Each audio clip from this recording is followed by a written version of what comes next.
Hey guys, Insomnia here with some more AFK Arena. Welcome back to the channel. Today, we're going to go through the Abyssal Expedition and the brand new guide that White Sushi has put out on Reddit. Always simply amazing guides. Big shout out to White Sushi and all the community support that he does and all of the guides that he produces. Absolutely amazing. If it is your first time in the Abyssal Expedition, welcome to the time sink. If you are a veteran, welcome back to the Abyssal Expedition. As you can see here, we are in the beta version. We've already read ran through the three alpha versions or the first version. So this is going to be the beta version of the Vault of Time. As you can see, 5 hours and 25 minutes until it opens, meaning that preparation is everything. You want to make sure that you're ready for this when it opens in 5.5 hours to make sure that you can really progress as fast as you can in hitting that Prince title to get your extra diamonds if you went through the honorable way, or just getting the Prince title to go ahead and pick up all of the Stargazer cards. So let's go ahead, we'll get into the guide with White Sushi. We'll break it down with my own tips and tricks that I've kind of learned after going through the Abyssal Expedition a couple of times. So let's go ahead and we'll get into the guide. All right, so here is the guide in its entirety. As you can see, a ton of information here. So we're actually gonna break it down section by section on my iPad. So looking up here at the rewards, when you hit Baron, you want to go with the tree juice. Tree juice you cannot buy, meaning that you cannot acquire it. You only get very limited juice every 2 days. The Poe coins out of the chest you can purchase, so not the best choice because you can purchase those. Looking at the Earl chest, go with the Poe coins versus the cost versus the Poe coins versus the amplifying emblems. Poe coins are definitely worth it. And then of course, when you get to the Duke rank, red chests are always worth it. You cannot buy them for gold.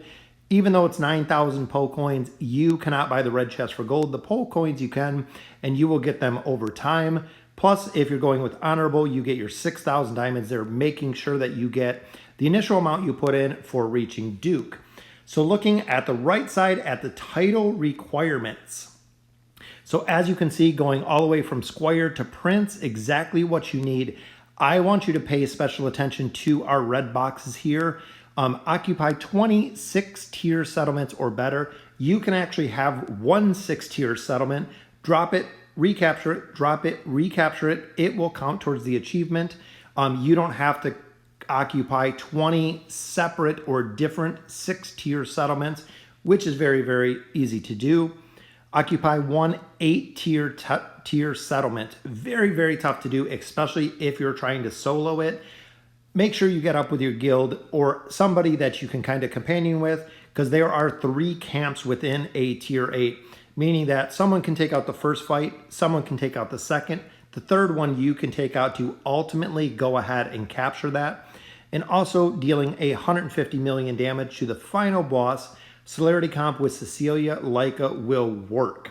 Even if you're not running celerity and it is not that high, Cecilia has always been a very predominant hero in the Abyssal Expedition. Every single one. Cecilia, not only with her damage mitigation, but the amount of damage she does with the super boosted Leica with the energy and the haste. Very powerful combination to actually deal that damage and hit the Prince requirement. Which brings us to the tips, my absolute favorite part. Save stamina by pathing with 1 to 3 heroes instead of using a full team. Usually when you start the Abyssal Expedition, you can path with 3 heroes. As you get a little bit further, once you start building a couple relics, you can actually only use 1, maybe 2 heroes and go ahead and path. So you can save the stamina for the rest of the team, making sure that you can take out some of the bigger settlements or some of the villages or towns because you're saving that stamina. Do not run 5 full hero teams for movement tiles. It is just a waste of stamina when you can do it with 2 or 3 heroes. Try to obtain 3 stars from fights, which we'll talk about in a little bit. This gives you 6 additional stamina if you get all 3 stars. When you get new hero slots, unslot your strongest team and place them in the new slot for an instant 60 stamina. Number 3 is a very limited trick that a lot of people don't know. So essentially, when you start the expedition, you get 10 heroes. Make your teams, which we'll talk about again in a minute, make your teams with your 10 heroes As soon as you open up the third slot or you get to the Baron rank to add a 5 more heroes in there, drop out your primary team, the main team that you're using, the tree that you're focusing on, put them into the new slot for automatic 60 stamina, and then put the boss killing team essentially in that first slot or who you're going to continue to build. Connect your tile to the boss and settle. This is also really big. If you don't settle around the boss, you do not get the 5% bonus damage. As you know, a tile that you own, that is not a city. The cities you cultivate, but a tile itself, it'll actually put your little house on there to settle the tile, giving you a 5% bonus for the boss as long as they are connected to the boss. Garrison a hero on the tile you start. When you first join the Abyssal Expedition, the tile you start on is empty. The moment you enter, you can actually put a hero right in there, getting your 30% boost for the hero you dropped in there. A lot of players forget this very, very first tile because it is vacant when you first enter. Number 6, avoid wasting stamina on cursed tiles unless you can win. Any of the cursed tiles, especially when you get higher, it is a lot more expensive to go ahead and kill some of these. We're talking, it's 12 points to move when you start, 12 stamina points to move. It can be in the 20s, the 30s, or even higher when it comes to the tier 6, tier 7, tier 8. So make sure the team that you're going to take this town or this city with can win. You do not want to use stamina for a fight that you know you cannot win. Number 7, avoid tiles with tough enemies, which we'll look at just a minute.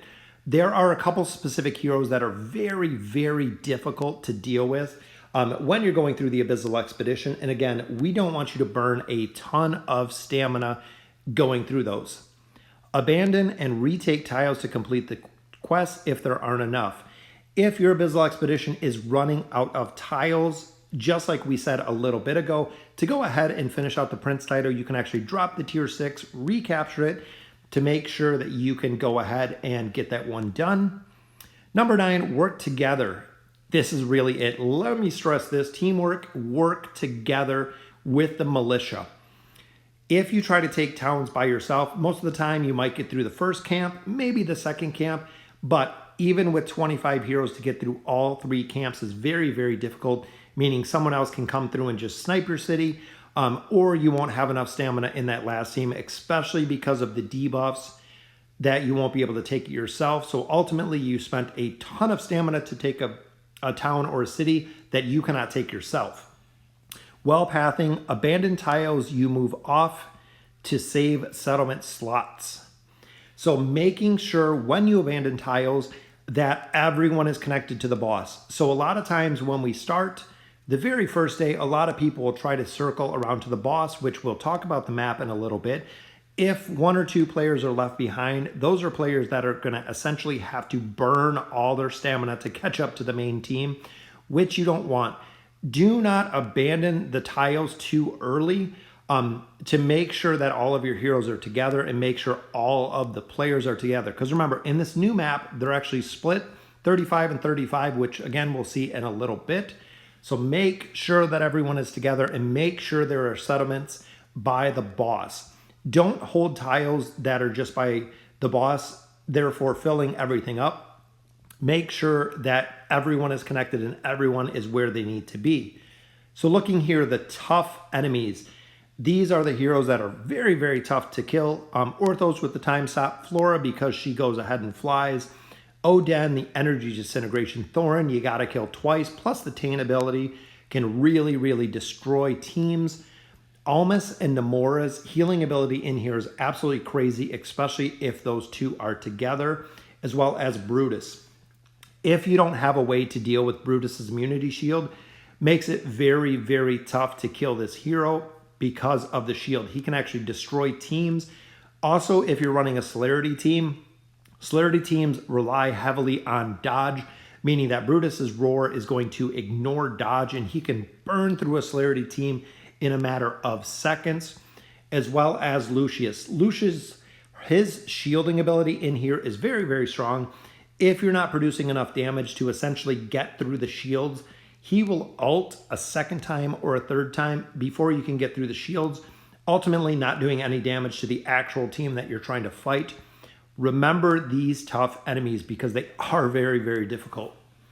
So as you can see, Sushi gets asked a lot about saving stamina on 5 heroes for pushing the top 100. You should, since it lets you maximize boss damage, but for getting the Prince rank is not necessary. We put a team in here and actually just have kind of a boss killing team, one team specifically that we're going to use to try to kill bosses as we're pushing through the Abyssal Expedition, which is very, very good. Now, if the team that you're actually sitting on, if you're stuck, if you're hard stuck in the Abyssal Expedition, using a little bit of the stamina to get where you need to be, to catch up if you've fallen behind, is acceptable because you ultimately, if you have a lot of stamina and you're not by the boss or you can't attack the boss, it's not going to do absolutely nothing. So making sure that you are staying up and staying active inside the Abyssal Expedition, and also saving that team if you can, maximizing your stamina with the tips that we just talked about. So looking over here, starting, very, very important. So day one really sets the pace for the expedition. At the start, the player has no relics. You have 0. So the goal is to run 2 strong lineups and then swap them out to the tree of your choice when they're out of stamina. This will allow you to get relics. So essentially, we look at the God tier comp. You look at the Sophia and Iran comp. You look at a lot of different comps. These are the suggestion if you're running Arthur and you're running Gwen with Pharrell. Whatever team comps you're starting with, essentially you're going to enter the Abyssal Expedition. You're going to take the little villages, the village 1s, the village 2s, the village 3s. At this point, you will have 0 relics, meaning that you are reliant on the team comp. So come in with your strongest team comp, come in with your strongest heroes. As soon as all of their stamina is exhausted, drop everyone out. So literally drop every single hero out. Once your stamina is 0 or close to 0 for all of the heroes that you have in your starting comp, which is going to bring us to the teams. As you can see here, celerity or sorcery. Look at your heroes. Take a really, really hard look at your heroes. See which team that you fare better. So if I have a lot more celerity heroes, I am going to focus 100% of my relic and the essence that I get into celerity. The more that you spread it among all 5 trees, the more difficult you are going to make the Abyssal Expedition, because you're not the absolute amazing amount of stats that the relics give you. You have to build one tree, and you have to build one tree fast enough to go ahead and develop it. Second one is the sorcery tree. Again, take a good look at your heroes. If my sorcery tree is much stronger than the celerity tree, go with sorcery. You will fare better. As you can see in these team comps, there are some other heroes mixed in here. We have Taylene in there. We have Twins in there. We have Rowan. We have Isolde and Saurus, the boss killing comps. We do have Rain and Rose. So looking at this, pick which one you're going for first. So essentially, look at the top 10 heroes. Where we have on the celerity, we have Ezio through Kalthar. On sorcery, we have Belinda through Isabella. Whatever your team comp is, whatever your stronger team comp is, go with that team comp. Continue to build this throughout, because the higher the relics, the more you're going to progress, the faster you're going to be able to get through camps. Which brings us to the map. As you can see, if you're starting on the left side of the map, you're going to have a lot more travel time than the right side of the map. The right side of the map is actually quite a shorter path. As you can see, it's kind of clear cut, where the left side does a lot of weaving. A couple key notes in here. When you get past the Cecilia that you see on the left side, so roughly right in about here, these are actually gates. They don't have bosses, but they are gates, meaning that they have placed I believe it was tier 7 cities at these places. And then as you see the 8s, those are tier 8s. So looking through here, so essentially you're going to come through the first gate with Cecilia. You're going to come up, you're going to hit this number 7 where the black line goes through the number 7. Everybody will hit it like water to a floodgate and fan out through the entire Abyssal Expedition, because earlier in when you're going through, you cannot kill the T7. We're having a lot of struggles on the test server getting through the T7 as it is right now, even before the bosses, but you have to be strong enough together to get through that tier 7. And then of course, once you go through down through Thane in the bottom, you have to be able to get through these tier 8s before you even get to Dark Namora or Oden, depending what side that you start on. As you can see, they do break it up as well. The sorcery players will have a much, much easier time dealing with Dark Namora when you get to that point, where Celerity is going to have an easier time dealing with Oden in the top. One thing to note, or actually a couple things to note, with the two bosses, as you can see right there with Ainz and Albedo, they have damage mitigation versus certain trees. So essentially you're going to attack one or the other because they will allow you to do more damage to one class or the other depending on the tree that you built. We have not made it that far yet on the test server, so we really got to see how this is going to work once we get in there. But it is getting very close, so there is a lot more to come with the Abyssal Expedition overall as we continue to move through this map. The other thing to note, which was one of the fixes or one of the adjustments, the tanking tree. So the actual tanks, Lucius, Arthur, a lot of the tanks, they said, are not going to be affected by the curse effects. Big change. Very important thing to note. So tanks are not going to be affected by the cursed villages, cursed towns. So essentially, you no longer need, if the curse is Graveborn, you no longer need 5 Graveborn heroes to avoid that curse entirely. You could actually run 3 Graveborn and 2 tanks, making it very easy, because then no one will get the curse, which is a very important thing to note as we go through here. So getting stronger, focus all your essence on a single relic tree, which, like I said, Celerity or the sorcery tree, it is going to be your focus depending on the heroes that you have overall, making sure that you're really focused on the tree. Depends on which setup you're going, and the only investment in other trees when necessary as increasing rank. Generally prioritize 2 attack relics, but later relic levels get 2 cheaper relics with some luck. So luck with the RNG is the drops that you get from the cities you take. So whether it's rare relics, whether it's elite, whether it's legendary, can reduce the cost of a lot of different items. But making sure, again, single relic tree, I cannot stress it enough. Single relic tree is what you want to focus on. One of the two, as you've seen up there, either the Celerity tree or the sorcery tree. Pick one. Pick your strongest heroes, go ahead and build that tree. That is going to be your tree. So looking at winning fights, stamina is required to initiate a fight, and the amount depends on the fight, if it's a regular or a boss or a larger city. In general, the regular tiles take 12 stamina. The player generates fixed 4 food per hour, which is 96 food every day, or 8 to 16 battles depending on the bonus. So the really big thing here, if you get 1 star and you win the fight, you get +2 stamina. If no heroes die, you get +2 stamina. If you win the battle in 30 seconds, you get +2 stamina. So essentially, if you spend 12 stamina, you can get 6 of it back, which is good. But as you can see, losing a fight consumes 12 stamina, while retrying only takes 1. That is it. So every single time you retry a fight, it only takes 1. So it's sometimes better to play on slower speeds so you can quit or retry before your entire team gets wiped. So a retry takes 1, a lose takes 12.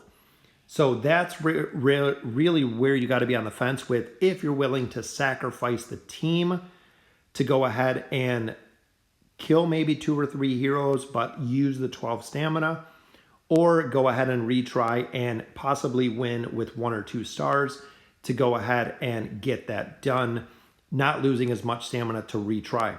So overall, a lot of information. Again, absolutely amazing guide, again by Sushi. Really breaking it down. It's going to be interesting with brand new bosses, with a brand new map. We're going to have to see who really shines out of this Abyssal Expedition and see who the breakaway heroes are. Theowen was good last time. Cecilia has always been really solid. We do have Isold and Saurus, which do a lot of damage to bosses. Might continue in this Abyssal expedition, so go ahead and build them just in case, as well as some of the support tree as needed. But again, so look at the tips and tricks. Really, really big thing. I'll put a link to the White Sushi's guide right below this video so you can check it out yourself. Making sure, again, having the discipline, sticking to what we know is right, what we know works well, the celerity or sorcery tree, sticking to a single relic tree, and also not wasting your stamina to move or wasting stamina on battles that you cannot defeat. So let me know in the comments what you guys think. Abyssal Expedition Beta is coming in a couple hours. I'm actually going to pop this video up right now. So it's about, I think, around 2 o'clock right now. But we'll go ahead, we'll get this up. Make sure you take a look at it. Go through it. Come up with a game plan, because you have to be prepared for the Abyssal Expedition, especially to perform really, really well. So again, let me know in the comments what you guys think. And as always, thank you guys for watching.